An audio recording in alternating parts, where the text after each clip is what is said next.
Okay, it's 6 p.m. We'll call the meeting to order. We'll roll. Kurt? Here. Bob? Here. Brandy? Here. Mark? Here. Jay? Here. Jeff? Here. Taylor? Here. Thank you. Okay, we have a full assembly this evening. It's now time for the voluntary Pledge of Allegiance. Pledge allegiance to the flag of the United States of America, to the republic for which it stands, one nation, under God, indivisible, with liberty and justice for all. Okay, there are no minutes this evening for approval, so that moves us to item 4, which is amendment and approval of this evening's meeting agenda. Is there any proposed amendments? Yes, Mr. Mayor. I would propose that we remove under 17 the Assembly discussion items C, D, and E and consider those at the time we do the budget workshops that was proposed and we agreed to by our Finance Director. A second. Is there a second? Okay, a motion's been made by Member Lynn to remove items 17 C, D, and E from this evening's discussion items, and that motion was seconded by Member Morrell. Is there any discussion on the amendment? Member Mucci. Thank you, Mr. Mayor. I can support most of those, Member Lynn.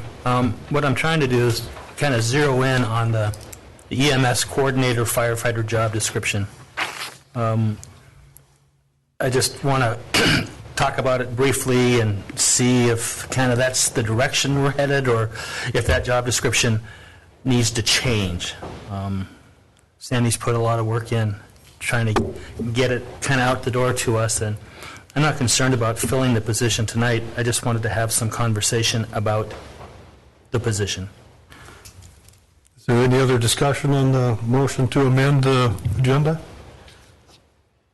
Clerk, call the roll. So this is to remove items 17 C, D, and E. Correct. Taylor? No. Jay? Yes. Kurt? Yes. Brandy? Yes. Bob? Yes. Mark? Yes. Jeff? No. Okay, the amendment passes with a 5-2 vote, with Member Norheim and Member Mucci opposed. So that means we will remove items 17 C, D, and E from this evening's agenda. Is there any other amendments, or if not, I'll entertain a motion to approve the this evening's agenda as amended. So moved. Is there a second? Second.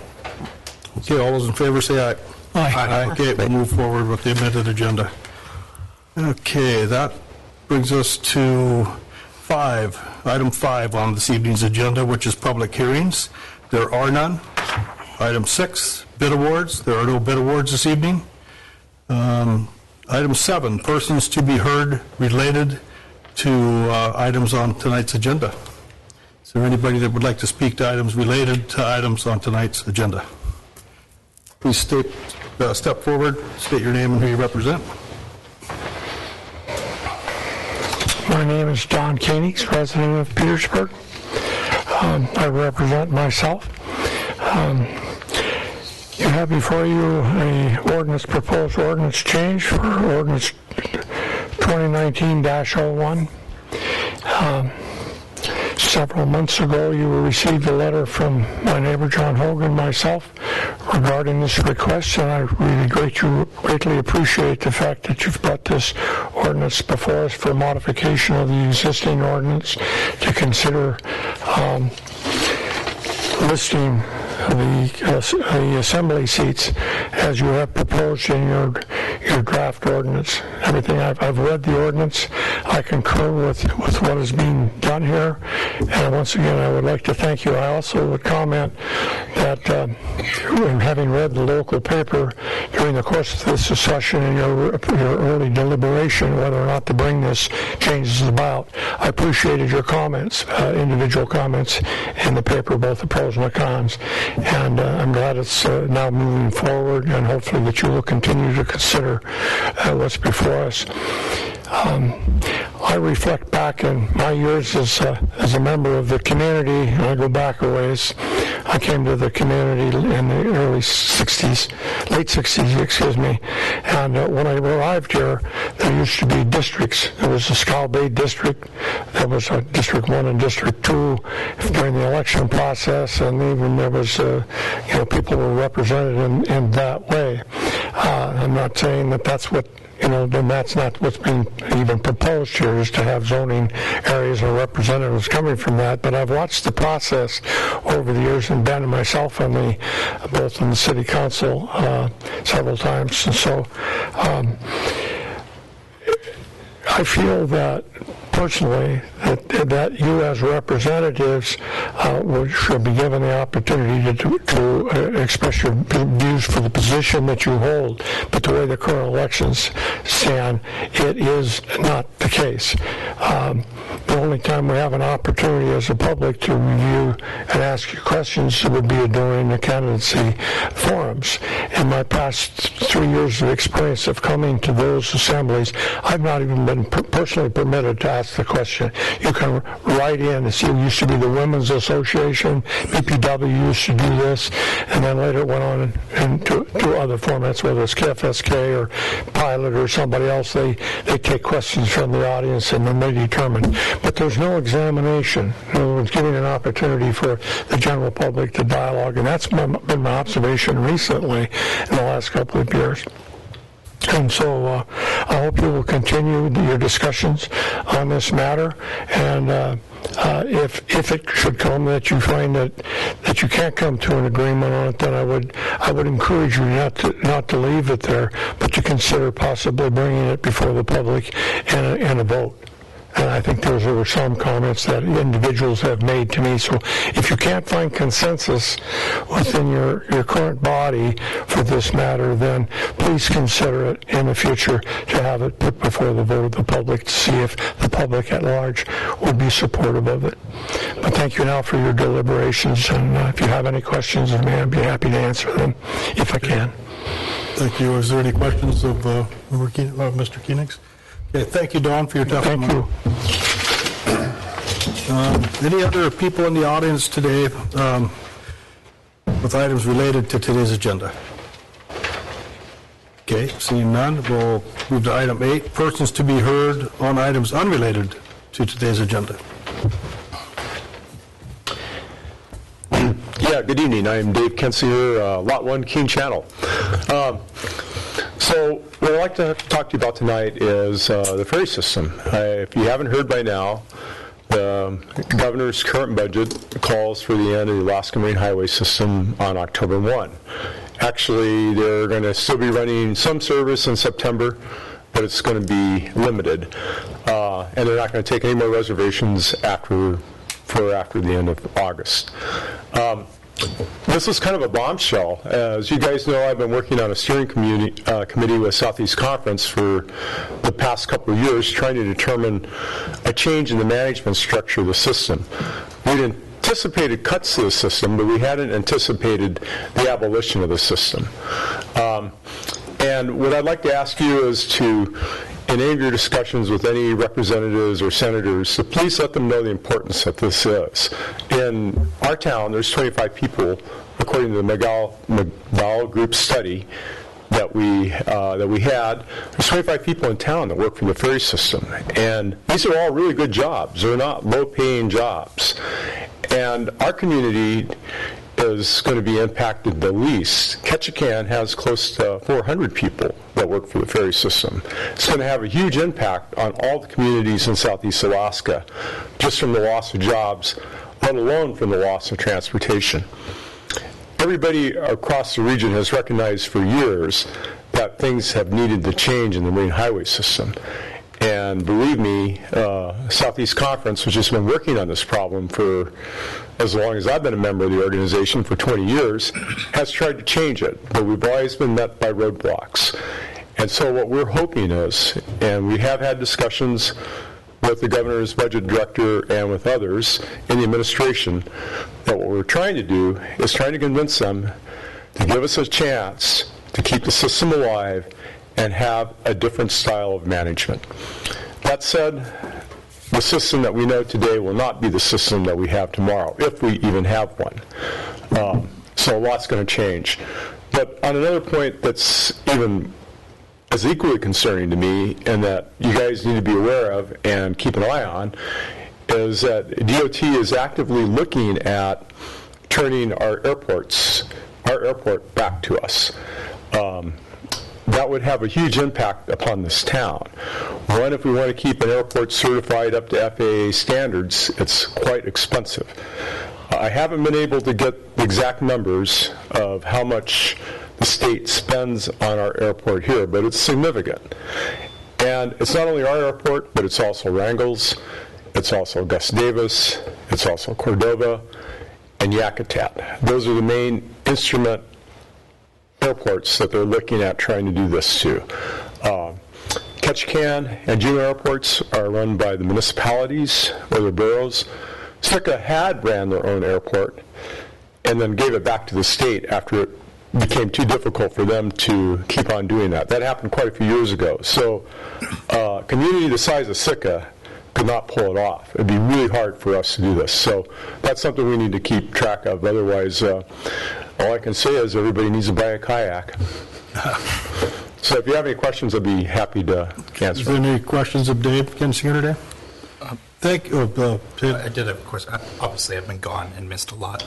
This thing with the airport, is that something we're going to, or have we already got an email on that? If it's something that comes up in the budget discussions, the state's budget discussions, I'm sure we'll address it at the time. But I have heard this talk of it. I haven't. I'm not sure if it's official. Okay. It's unofficial right now. The positions, as far as I can tell, and looking at the current DOT budget, I believe there's 4 positions at the airport, and they are funded. I just know this from having a discussion with the past commissioner and brief discussion with the current commissioner that they're both actively looking at this. And every time they've said this, I said, how in the world can you expect a community of 3,000 people to have the financial resources to maintain an airport to FAA standards as they are today? We might have been able to pull it off back in 1970, but there's a lot of regulations that have come down the pike since then. And I'm sure if it is an issue, we'll have further detailed discussions on it. So yeah, it's just something to remind people that we live on an island. We don't have any roads in or out of here or any bridges. We need to either have an airport or a ferry, or ideally both. the both would be good. Thank you. So is there any other people in the audience today that have topics unrelated to today's agenda they'd like to speak to? Okay. See no other persons to be heard. On the agenda items today, that moves us to board, commission, and committee reports. And we have Member Lynn who's going to give us a report. Or Bob, what are you going to do with that? If it's okay with the assembly, what I'll do is I'll piggyback on with Carl's report and just fill in the blanks, so to speak, if that's in save time. Sounds great. Okay, so. Okay. No items on the consent agenda. Report of other officers, and that would be Utility Director Hickerman will provide the assembly with an update on Petersburg hydroelectric status.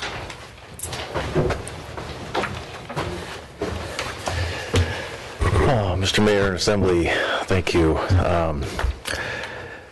Recently, I provided a really nice long report, very detailed to the packet. The situation is changing every day. A lot of the things in this are inaccurate as of tonight, so bear with me as I kind of go through. I'll read some of it just for the public's benefit, but as we get into what to do next, I'll have to go off script and fill you in on what's going on right now. So, as you know, the dry weather of 2018 has been looming and impacting water levels in hydro site lakes for many months. SEPA has provided ongoing lake levels, load tables, and generation plans to the utilities so we know where we stand every week. Unfortunately, the persistent, dry, cold weather has brought the water shortage to the point that both Petersburg and Wrangell are now supplementing SEPA power with diesel runs. As of the writing of this report, and actually as of tonight, Taiyu Lake level stands at 1,261.6 feet of elevation, and Swan Lake is at 280 feet, .9. The draft limits for both of those lakes, Tyee was just adjusted today by the SEPA board. They had a special meeting, and they dropped their limit to 1258 at Tyee Lake. And the Swan draft limit remains at 280 as far as the north is concerned. They actually dropped the level to 278 last week, but anything below 280 goes to Ketchikan, so it's kind of moot for Petersburg and Wrangell as far as Swan capacity is concerned. Crystal Lake is just below 10 feet as of today. So all the lakes in our hydro system are in a very bad condition as far as levels. So although the weather is a primary reason that we are in a situation, SEPA has been very transparent in their efforts to maximize utilization of all water assets and meet the firm power needs of all interconnected communities last summer. The agency sold 32,000 megawatt hours in surplus power to Ketchikan from Tyee Lake. In hindsight, and after multiple failures of long-term weather forecasts that doomed agency decision-making, the surplus power from Tyee Lake is no longer considered surplus. To mitigate the situation, the agency has struck a deal with Ketchikan to return 6,000 megawatt hours to the northern communities from Swan Lake. The process to wheel power north from Swan Lake has been ongoing with varying levels of success due to cold weather impacts on the system demands and, of course, lake levels and available generation capacity at Swan Lake. With the levels that we're looking at right now, they're going to meet that 280 tomorrow or Wednesday. So we'll be not seeing any power come north from Swan in the very near future. We have been running a diesel campaign of about 16 hours per day, generating 4.5 to 5.5 megawatts throughout the day. Wrangell did start a 24-hour diesel campaign last week and are putting out 4 megawatts in the day and 2 megawatts at night to help out. Tyee is contributing variable loads between 4 and 9 megawatts throughout the day, and Swan Lake is still contributing about 1.3 megawatts to the north as of today. So we're not completely on diesel power. I want to make that clear to the community that we are still receiving hydropower from SEPA, but the lake levels are really coming into play, and it's becoming more and more important for us to try and stop or reduce that draft rate, the usage rate from the lakes. So just this afternoon, I've decided to begin a 24-hour campaign in Petersburg.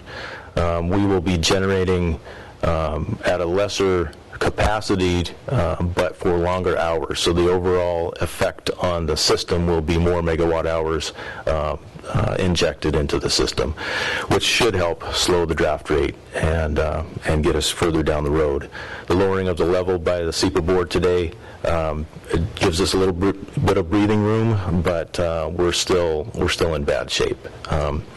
The FERC limit for Tyee Lake is 1,250 feet, so we'll have another 8 feet of reserve water after we meet the current draft limit set today of 1258.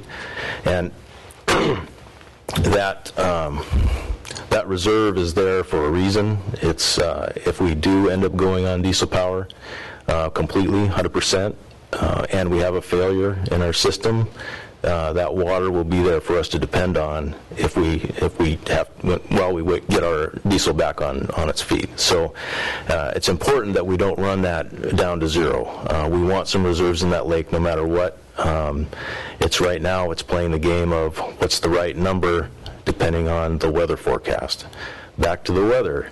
It comes back to the weather. The weather got us in this situation, and the weather is keeping us in this situation, and the forecast, although great for cabin fever in February, is horrible for the power production. Another 10 days of sunshine is on the forecast, and dipping down into 20 degrees at night doesn't let any water move into our reservoirs, and they're at a higher elevation anyway, so that the temperatures that we see in town that might reach 40 degrees aren't 40 degrees, at 1,200 feet elevation. So it's a very very difficult time. But the staff is up to do whatever they have to do to to keep the lights on, keep us from going 100% on diesel. Like I said, we're going to start a 24-hour campaign starting tomorrow morning. Once the diesels come on tomorrow morning, they're going to be on for the duration.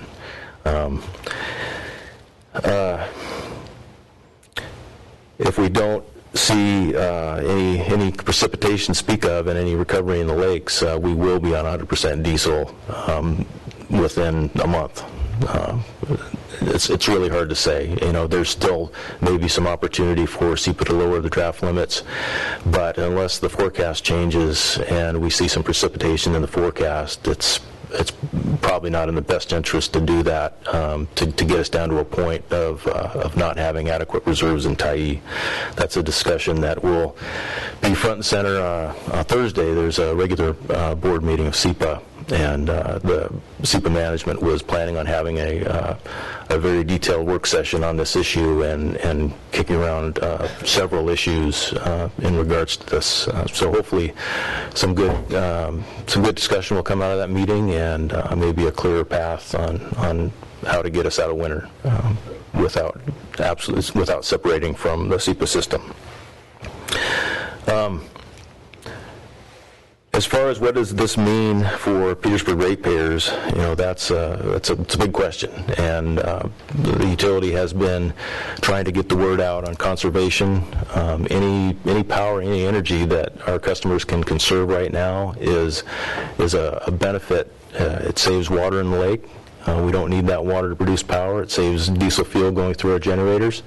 That's a good thing, and it also will help to keep any diesel adjustment surcharges at a minimum if we end up going that way. In this report, I do recommend using the existing fiscal year rebate that we received from SEPA, about $200,000, towards the diesel fuel that we're burning right now. And once that rebate is expended, by this weekend, actually, I'm recommending that that the borough implement the diesel adjustment surcharge on the utility billing. And how that will work is that the data will be collected in March of this year, but the bills won't be adjusted until April. There's a month lag in between, so we have a full month of data in order to calculate the surcharge. That's my recommendation. There are obviously other options to rely on a supplemental budget item and just dip into reserves in the electric fund is a possibility. But as I'm going through developing capital improvement plan for the utility, there are some large projects looming. To have an engineer in town right now delivering the analysis on the hydro project at Blind Slough, and that project is going to be a sizable amount of money. So there are other things on my mind that would prevent us just from going straight to the reserves and covering the fuel usage there. The other option, of course, is something that seems to be getting more discussion at the SEPA board level, is some possibility of a reimbursement or a true-up from that agency towards the northern communities because of the situation that we're in. That issue it's trying to be separated from any operational issues that are going on right now, because it is more of a political question for the board to answer. There will be discussion at the SEPA board meeting Thursday. I'm not sure if there will be any final answers or any action taken, but it will be discussed anyway. So we are calling the community conserve. I just want to hit on that again. Anything that people can do to use less power right now it really helps out the entire community. With that, I'll open it up to questions. Are there any questions? Or Member Lynn, did you have something to add to? Yeah, just a couple items to go along with what Carl said. What we're doing is that since Carl has been on diesel, we're still dropping the lake level with what he's been on and what Wrangell's been on, about 0.3 a day, and so that means about every 4 days we're down a foot. And even if Carl goes back and runs full time, we're 2/10, I believe, is what we've been told, that we're still going to drop it. So that raises it maybe to now to 6 days that we can have. But we don't have in my mind, we have to look through March, and I think Carl's same place I am, is looking through March. We've got to preserve what we can. There's a lot of concern by the board not dropping them totally down to what the permit limits or the FERC limits are. To do that, we're tied with both Wrangell and Ketchikan. Ketchikan's having some serious problems with their generators right now. They had one of the major generators down is back in operation, but kind of limping along. They brought in 2 other generators on flatbeds and have them stationed out there and have them hooked up. But DEC has come along and said they can only run them for 30-some hours a week. And so they've got some serious problem on their end. On Wrangell's side of that thing, Wrangell needs some downtime with their generators for maintenance and so forth. And so long and the short is we want to preserve in those lakes some modicum of reserve that we can fall back on if something happens to any one of the 3 communities, and that's kind of the issue on the table before the board. I did ask for, at the meeting, is to have all alternatives presented to us for different ways to reimburse the 2 communities who had to go on diesel, and that should be quite a discussion on Thursday. That's about what I have. Any other questions of Mr. Hagerman's presentation?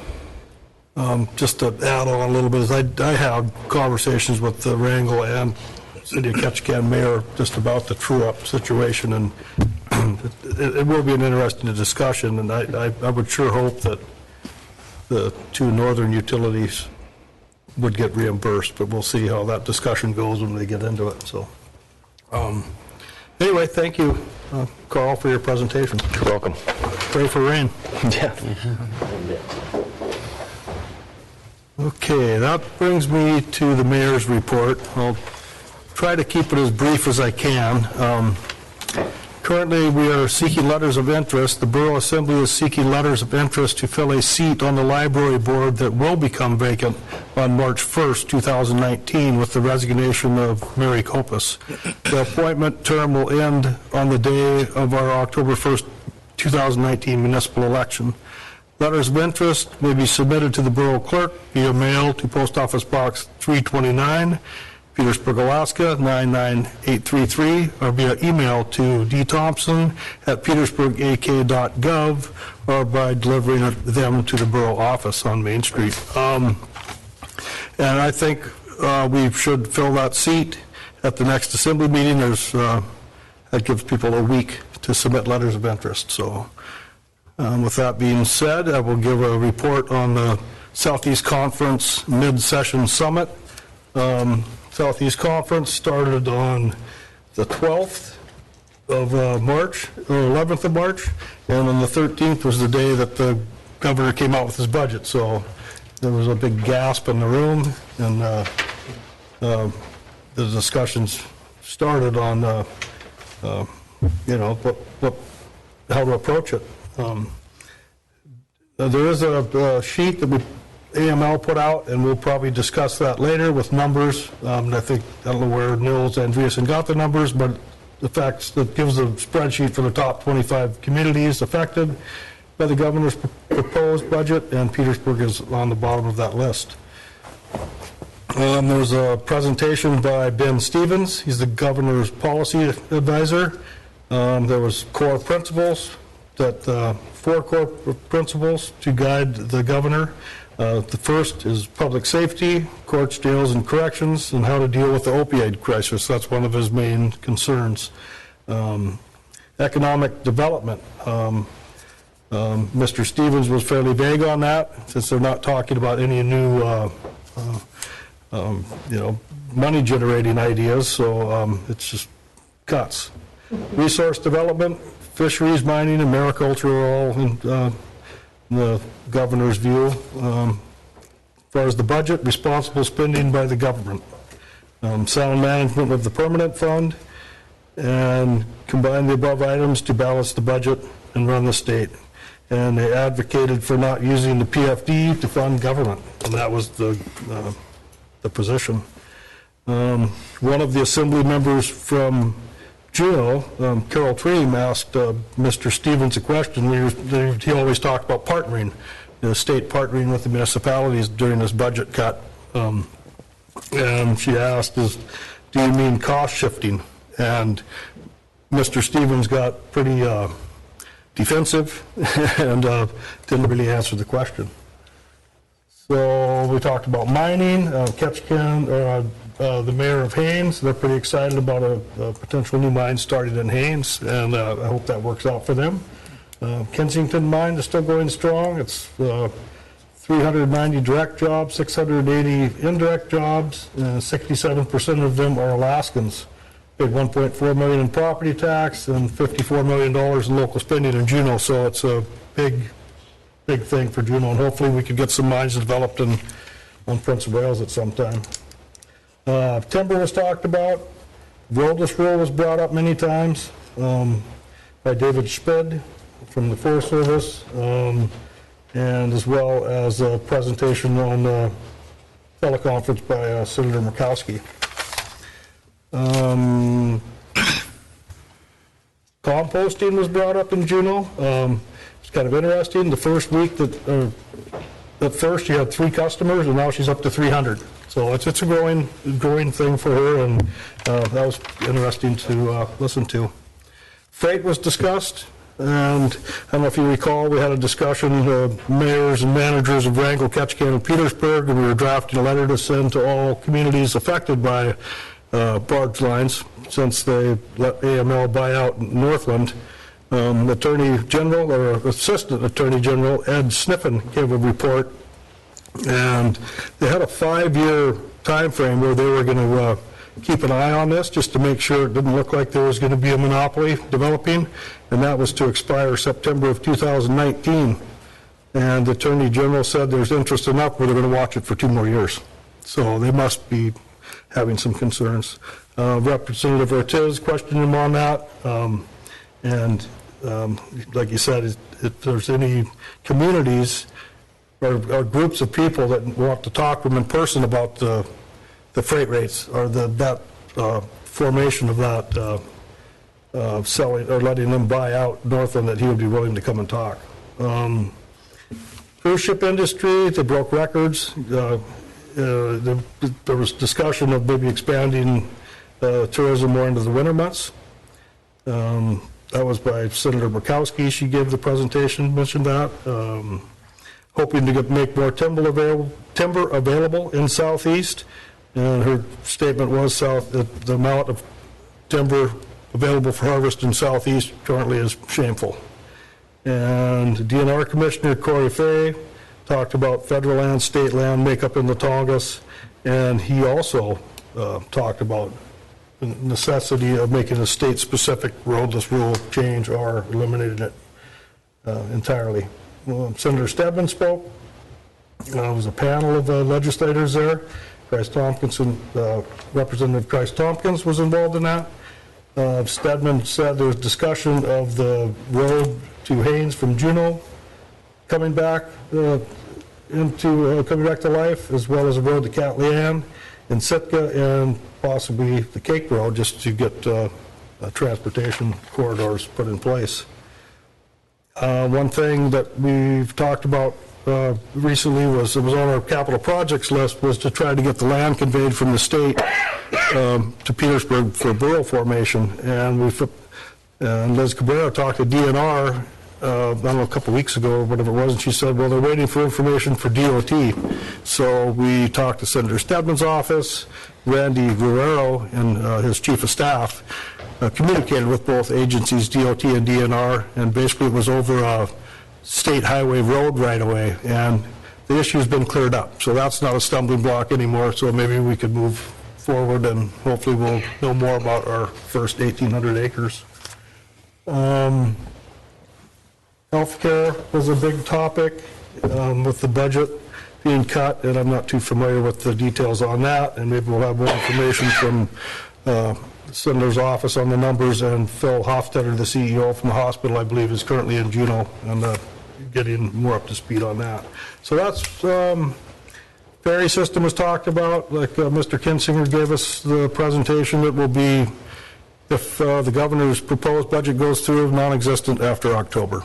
So that's currently, for the summer, they're talking about running one of the new Alaska-class ferries in Lynn Canal, the Hubbard, and it'll go from Juneau to Haines and Skagway, and the Connie and the Upper Panhandle.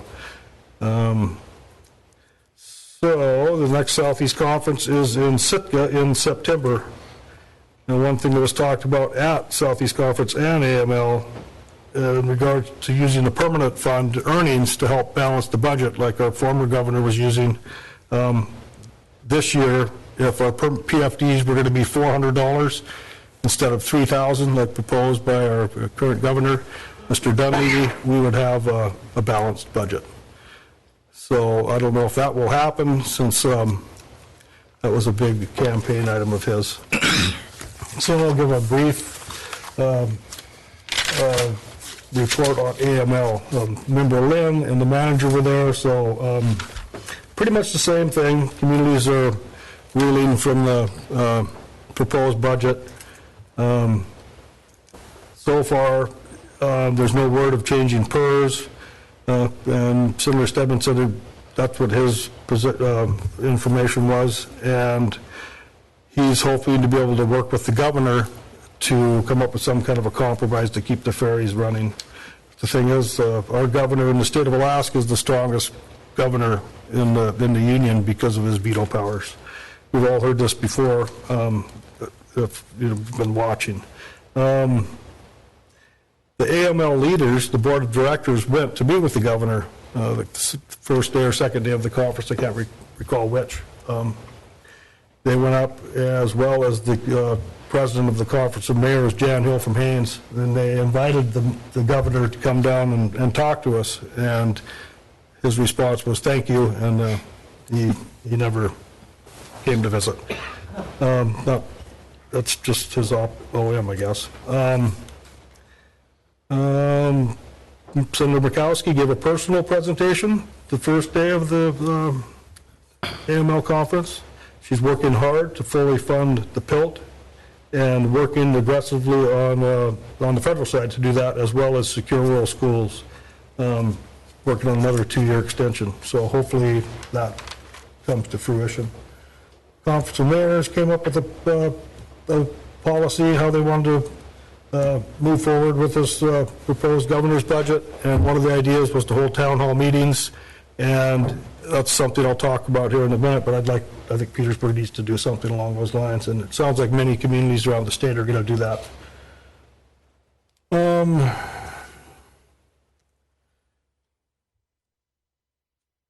Mike Barnhill, the director of policy from the operation of the OMB director's office, came and gave the same spiel. It's $1.6 billion deficit, so they need to do what they're proposing to balance the budget.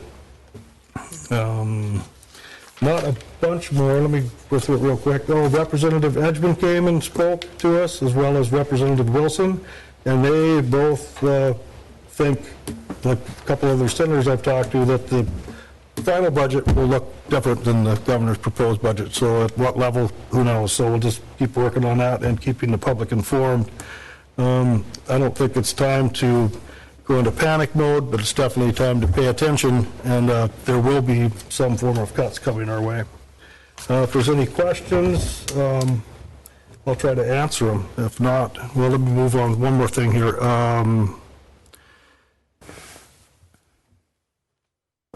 About the town hall meeting, timing on that, I think it'd be good to call a town hall meeting to discuss impacts to local businesses and residents of the Petersburg Borough sometime during the week of March 4th or March 11th. The format is yet to be totally determined, but will include public comments. I would like to have more accurate numbers from Senator Steadman's office and the legislative finance report. And Senator Steadman, I talked to Randy Ruero today, his chief of staff. He said they're a little over halfway through that process, so hopefully by the end of this week we will have their perspective on it. And what he wants, Senator Steadman has asked for, is for all the communities in his district to come up with a list of the effects to your community, and not just the ones that are listed in the proposed governor's budget, but the side effects, like Mr. Kinsinger was talking about, the loss of potentially 25 Alaska Marine Highway jobs in our community, and the trickle down of that, and how fast can you respond. So that manager, I believe, is putting something together on that, and we'll see how that goes. On another note, I will be out of town for the March 18th and April 1st meetings.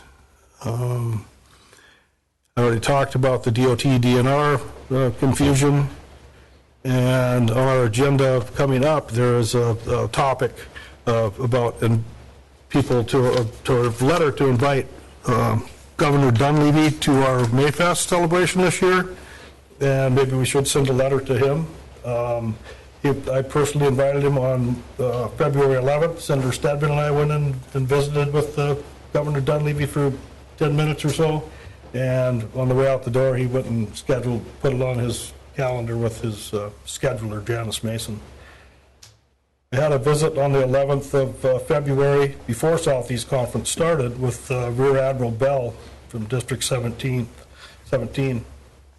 Invited him to Mayfest. The Admiral and his wife like small coastal communities, and they're very interested in coming. Whether they can make it or not, he wasn't sure. Senator Donnie Olson from the Interior and his family will try to attend. Plans on flying his plane down. Senator Stedman wants to make it. I ran into Senator Murkowski after her presentation and got a chance to talk with her in the hall for a little bit. She would like to come, but her son's graduating from college this year, so in Oregon. Senator Sullivan and his wife are interested, and they might try to make it. As far as Ambassador Oss, he won't make it, but some of his staff might. So that's all I have for a mayor's report, unless there's any questions. Sorry, it was a little long-winded. It's been a couple conferences to report on. Okay, that moves us on to, there's no written manager's report today, so that moves us on to the next item. Which is my iPad to work with me today.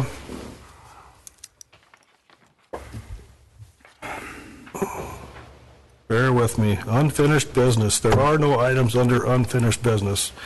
Next topic on today's agenda is new business.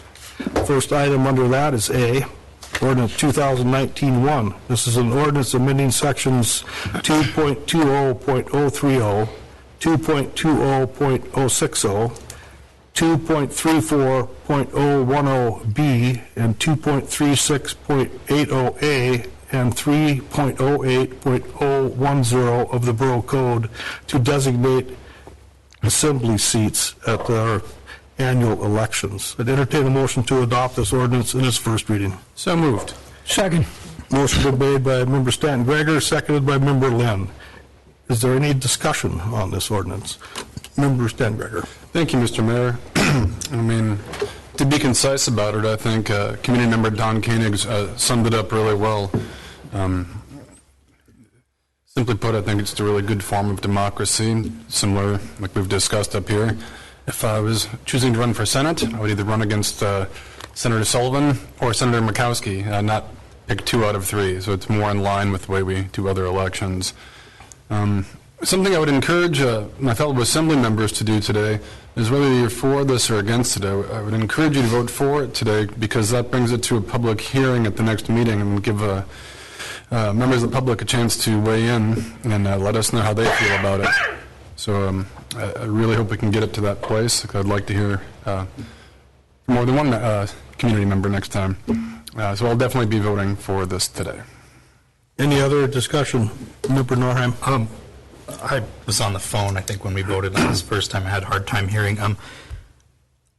How far do we have to take this to where we put it to not something we decide, but the community decides to vote on? I'm not big on changing a voting law on this level, but let the people decide on something like that. I think you touched on that. Where we're at now is the first reading of 3, just to change it among ourselves. To get it on the ballot, I think maybe the clerk can clarify this, but I would think if we pass it as an assembly, it's a done deal. That's If it correct. fails, can it then be put on the ballot by an initiative petition by people in the public? Sure, it could, or even by the assembly with a different ordinance. Okay, So another way to do it would be to amend this ordinance to say that it will go on the ballot in October of 2019. okay, so the option is there through this process. Yes. Okay. Any other comments? Member Bucci? Thank you, Mr. Mayor. So we would amend this ordinance to get it on the ballot in October. Yes, it's a possibility. Yes, I could amend the ordinance, put in wording that would say that the Borough Assembly passes the ordinance for the purpose of putting it on the ballot for the voting public to decide. Thank you. But I would like a little time to be able to actually amend the ordinance so you guys could read it before the third reading with the real wording, if we're going to do that. Okay, thank you. Any other discussion on ordinance 2019-01? Clerk, call the roll. This is to adopt in its first reading, as it is. Correct. Bob? Yes. Brandy? No. Taylor? Yes. Kurt? Yes. Jay? Yes. Jeff? No. Mark? No.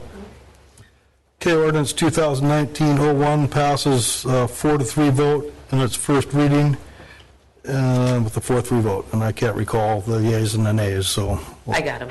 it's not that important at this point. Okay, now we are looking for approval to send a letter of support for Alaska Salmon Hatchery Program to the Board of Fisheries. I'll entertain a motion to approve sending this letter to the Board of Fisheries. So moved. Second. Okay, motion's been made by Member Morrell, seconded by Member Walter to send this letter to the Board of Fisheries. Any discussion? Member Stanton Greger. Thank you, Mr. Mayor. As I'll definitely be voting for this tonight. A strong hatchery program is obviously critical to the economies of fishing communities of Southeast Alaska, so it strikes me as a no-brainer to send this letter of support. Thanks. Thank you. Is there any other comments on this proposed letter? Seeing none, will the clerk call the roll? Mr. Mayor, I just have one question. Oh, you do? Okay. Yeah, so this resolution's already been sent, correct? This is a letter, the resolution, that is correct. Okay. Yes, has And the already passed and been sent. Sure. And so the letter is just in support of the resolution? No. The letter, there is a Board of Fish meeting that this group, the, what's it called? The Salmon Hatchery, Alaska Salmon Hatchery Program Group is asking for letters of support Okay. for the specific Board of Fish meeting. Okay.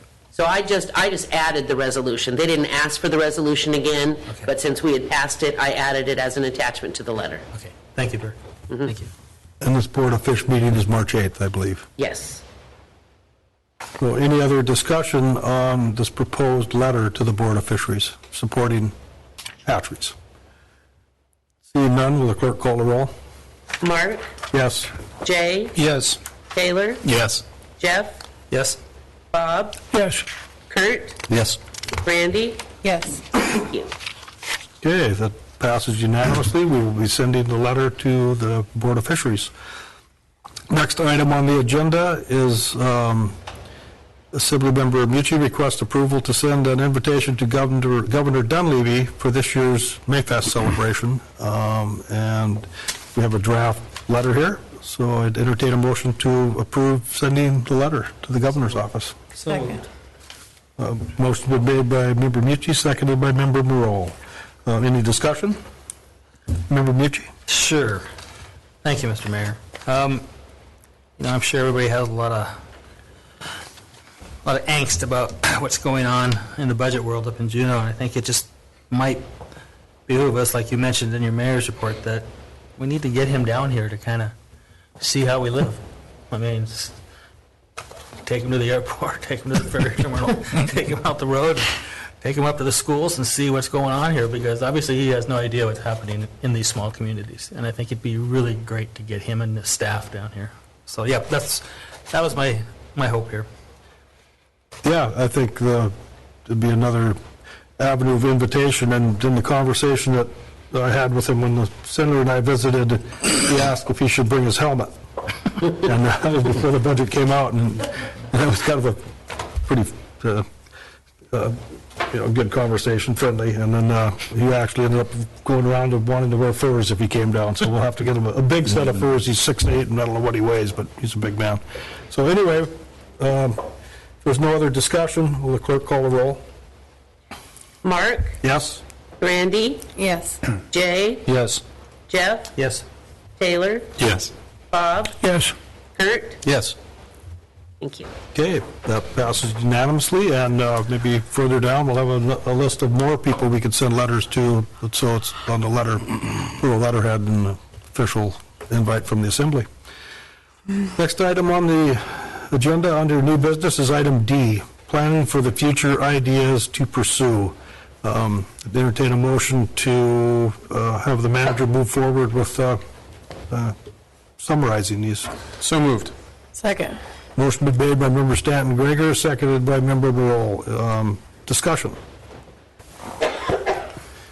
Okay, the way I understand this is that after we came up with through our work session, kind of whittled down the big list, and this is what we came up with, and the manager sent out an email, and with this list we're looking at, we're going to vote on tonight for him to kind of go and give us further detail. And he just wanted a verification that this is what we wanted him to look into. Is that correct, Steve? Yes, sir. Okay. So, just for clarification, so what we're voting on is the note that you sent out, that you're accurate in terms of what we agreed to? Making sure that I heard the right thing in the meeting, and then we'll start having staff flesh this out. None of what you're voting on tonight will change anything. It just says, here's the priorities, we'll go work on these, and as we get information, we'll bring it back to the Assembly before anything is implemented. Thank you. Perfect. Everybody clear on what we're doing? Okay. If there's no other discussion, will the clerk call the roll? Randy? Yes. Mark? Yes. Jay? Yes. Bob? Yes. Jeff? Yes. Taylor? Yes. Kurt? Yes. Okay, item D passes unanimously under new business. And we'll move to item E, which is fiscal year 2020 federal priorities. I'd entertain a motion to approve this list of federal priorities. So moved. Second. Motion's been made by Member Mucci, I believe, and seconded by Member Lynn. Discussion. Member Lynn, do you have anything? Or? Yeah, just again, first of question, did you intend to have those in order of priority, or you were just, I'm trying clarification on my part here, or is it just the list that you think that we should be sending to Washington to our lobbyists? I'm not sure. The list actually came from the federal lobbyist with some additions by Steve, and he purposely put X's there so that you would put them in priority order. Okay, I just want to make sure I understand this. If I could, just to add, Go ahead. that's the first time he's ever asked for that. Generally, it's an unprioritized list. Yeah. So I don't know. Then that said, then I guess my priorities have to be both the SRS and the PILT, because if we take a reduction in school funding, this is where I'm at, and I can't speak for anybody else. If we take a reduction in school funding, these become ultra important for us to maintain that funding at from the national level. At least that's what I would see, and from there on, I'm not, I'm up for grabs, but that's kind of the way I see the first two, anyhow. I've never seen it prioritized either, so I wonder what the importance of it would be. But Member Stanton Gregor speak first. No, thank you, Mr. Mayor. I just want to definitely echo Member Lynn's comments on secure rural schools and PILT and how it influences their schools. And thank you for clarifying, Clerk Thompson, because as I'm looking at the bottom, I'm like, why would Essential Air Service be at the bottom? Yeah. And I know for myself, as like Community Member Kinsinger brought up some of the challenges we're facing, and potentially facing that one. I know that one's right up there for me. I would definitely be labeling that one, any one of those top three also, just for myself. So from what I'm hearing so far from discussion by assembly members, it would be secure rural schools, PILT, and essential air service should be the top 3 on our list. Mr. Mayor, may I jump in and just give an observation? Because we've never prioritized this list before, would there be any objection from the Assembly if I went back to the lobbyist and said, can we give you an unprioritized list? And just say these are all important to the community? I have no objection. That's how we've always done it. If he comes back and says, no, I really need this prioritized, I'll come up with kind of a better solution and get it back to the Assembly, and we'll have to do it quick. We've got next week's meeting, kind of make our last chance. I was just going to ask for time. But I have a feeling Brad will probably say that'll be just fine. And we've never had it prioritized. Just an offer. Interesting. Yeah, We could even list on it in no particular prioritized order. Okay, that makes sense to me, and I think it's important that we leave the future Coast Guard home porting of the 87-foot cutter here, but that brief meeting I had with Admiral Bell before Southeast Conference, he said the cutter will be coming to Petersburg in 2020 or 2021, and depends on just how it all falls together. And they had an 87-footer in Southeast last summer, running the area just to see how it fit into the area, and it was, the cutter would be adequate, more than adequate for the area. So anyway, is there any other discussion? Or we'll just move forward with letting the manager get a hold of the... Mr. Mayor? Member Walter. Yeah, thank you, Mr. Mayor. Yeah, so maybe what we should do then as Assembly is to look these things over and then maybe put them in the list of priorities as we see them as priorities, in case we have to come up with a fallback position. That would be very helpful. Okay. Sounds good. Before the March 4th meeting. Yep. The week, yeah.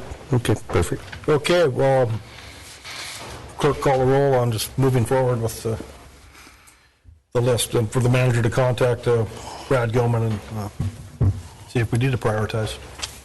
Jeff? Yes. Mark? Yes. Bob? Yes. Taylor? Yes. Kurt? Yes. Dave? Yes. Brandy? Yes. Thank you. Okay, it passes unanimously. Next item under new business is 19.078. This is a letter of interest to the U.S. Army Corps of Engineers for final feasibility submittal for South Harbor Dredge Project. I'd entertain a motion to send the letter. So move. Second. Motion has been made by Member Walhooter, seconded by Member Morrell. Any discussion? Clerk, call the roll. Taylor? Yes. Kurt? Yes. Jeff? Yes. Bob? Yes. Brandy? Yes. Jay? Yes. Mark? Yes. Thank you. So that letter will be sent off with a unanimous vote. Communications, are there any communications this evening that the staff or members have? Seeing none, that brings us to recognitions, and I believe our Finance Director, Jody Tao, has a recognition. Thank you. I'd like to recognize Janet Holton, whom is retiring after over 16 years in the Finance Department. Before this time, she has also worked in other departments of the city, including Parks and Recreation, Public Works, Police Department, as a dispatcher, and for LEPC. Currently, she has been in charge of processing the borough's payroll, banking transactions, accounts receivable, and grant administration. Janet routinely receives praises on her meticulous and thorough grant tracking from the borough's auditors and other granting agencies. She has helped the borough procure millions of dollars for our community. She has also contributed her time to numerous other organizations in town, including the Sons of Norway and sharing the Little Norway Festival. Janet's last day with the borough is this Thursday, February 28th, at which time my department will be having a little send-off for her between 4 and 5 p.m. in the Assembly Chambers here, and feel free to swing by to wish her well and have a piece of cake. Thanks. Okay. Thank you. Thank you, Janet Holton, for all your years of service to all the things you've done for our community. Next item on the... One more recognition, Mr. Mayor. Oh, is there another recognition? Me? Sure. Oh, you? Oh, okay, yeah. Thank you, Mr. Mayor. I would like to recognize the 3 wonderful teachers at Kinderskog. And for those of you who don't know, That is an after-school program run by, as they are called, Miss Barb, Miss Bridie, and Miss Katie. We are very lucky to have an outdoor education after-school program in this small community, and that was just thought up and created and implemented, and our kids are all the better for it, to spend time after school outside learning and playing and having lots of fun. And so just a recognition to those three highly talented teachers for giving of their time to help out our kids of this community. Thanks, guys. All right, thank you for that recognition. Member Mucci. Thank you, Mr. Mayor. I'll be absent from the next meeting. Pardon me? I'll be absent for the next meeting.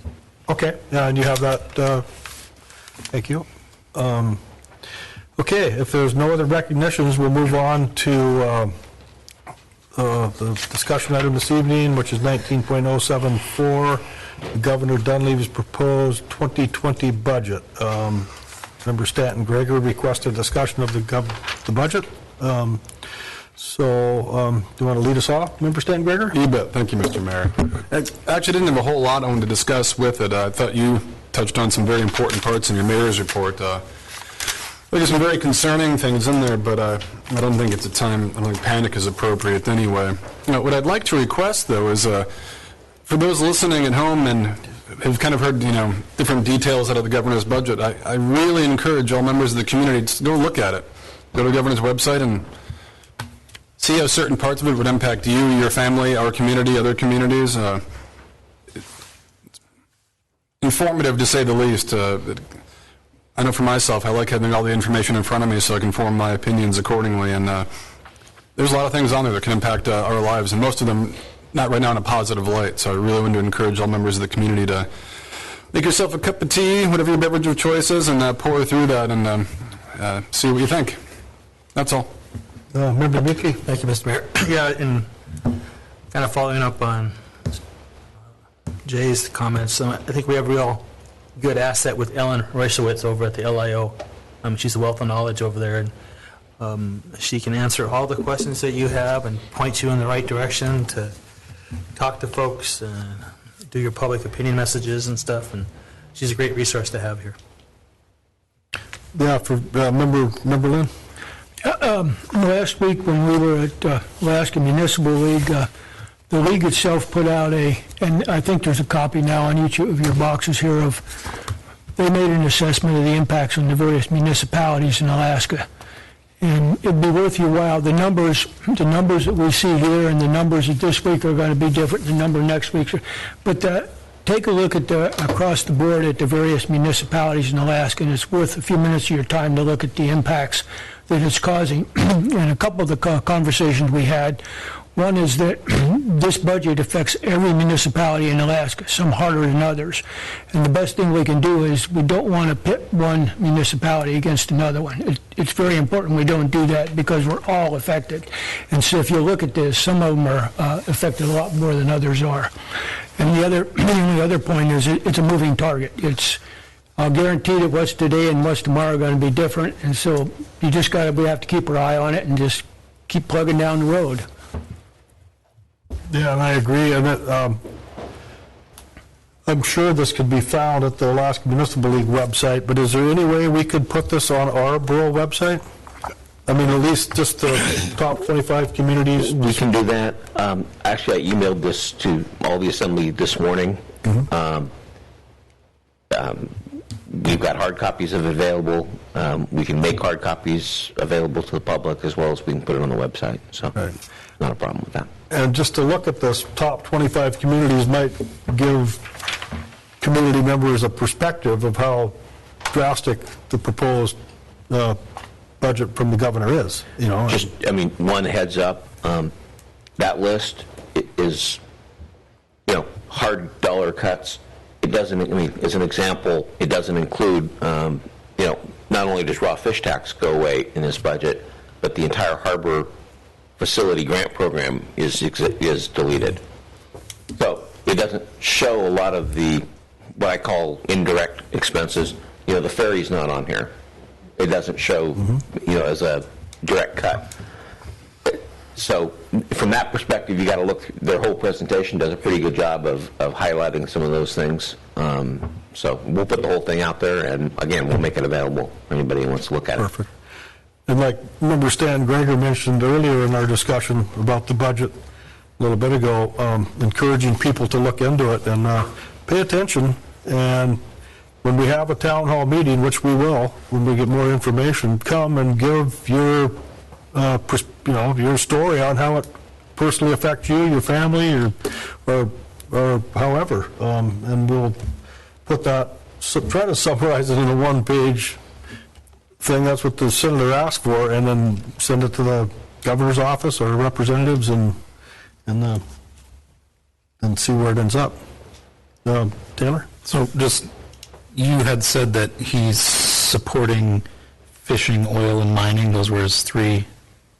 Three of the industries. Yeah, it's probably not all of them, but he's, So he supports the fishing industry by removing all of its funding for harbors? You'd have it's confusing. You're right. So I mean, I'm just going off my notes, what I wrote down, and right. Yeah. Okay. So if you watched any of the finance meetings, when his OMB director Donna Arduin was asked questions by Senator Machicki and Senator Wilikowski, Machicki in particular, if there were, you say this creates no new taxes, maybe not any new state taxes, but it's going to create new taxes that have to be implemented by municipalities. So it's a burden shift from state government. And her response was, well, it's not my job to, manage the school budget. It's not my job to manage the university's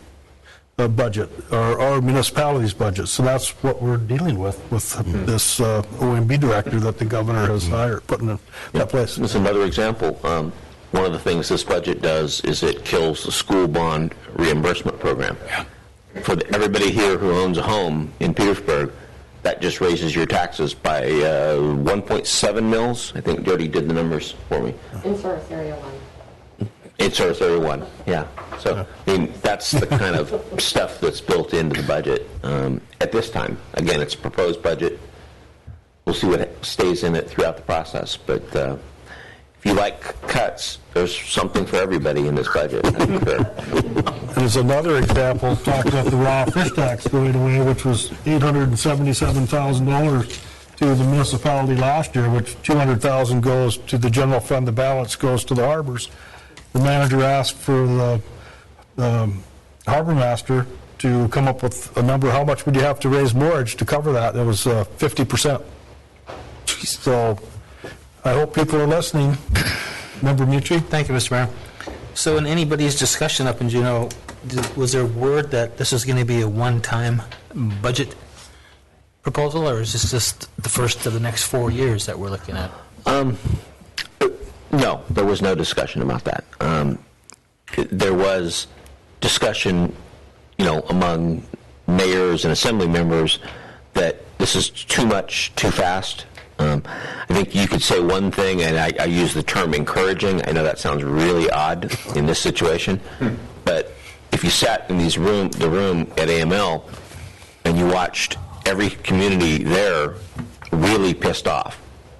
So Anchorage, Matsu, Wasilla, Petersburg, so it is, if the job was to make everybody mad, this budget is 100% hit the ball, out of the park.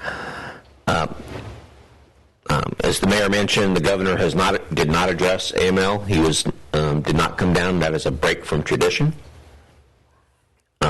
He sent a very long-term employee that has more guts than I probably do to come down and face the music, and he faced a lot of music. He picked a lot of really difficult questions, many of which he didn't have answers to, but it sounds like this governor is interested in one thing only, which is a balanced budget with no new sources of income whatsoever, and that's how he's headed.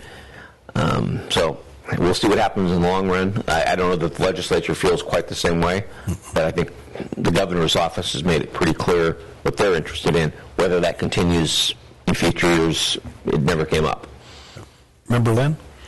You were made finally the point, one of the points I was going to make is that Any new revenue sources from all the people we heard from the governor's office were off the table. He would not consider new revenue sources until these other changes took place. And quite a number of the folks brought up the fact that all you're doing is shifting the burden from the state to the municipalities. But the answer was, that's the way it is. Go ahead. Member Mucci? Thank you, Mr. Mayor. Not to beat a dead horse here, but, what it does is we can't take care of our own house. We can't budget stuff here. We're just going to play catch up with whatever he throws our way, and, yeah, it puts us at a severe disadvantage.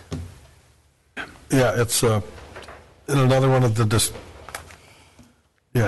it's just like you said, beating a dead horse. I lost my train of thought there, but yeah, it's like Member Lynn said, it was actually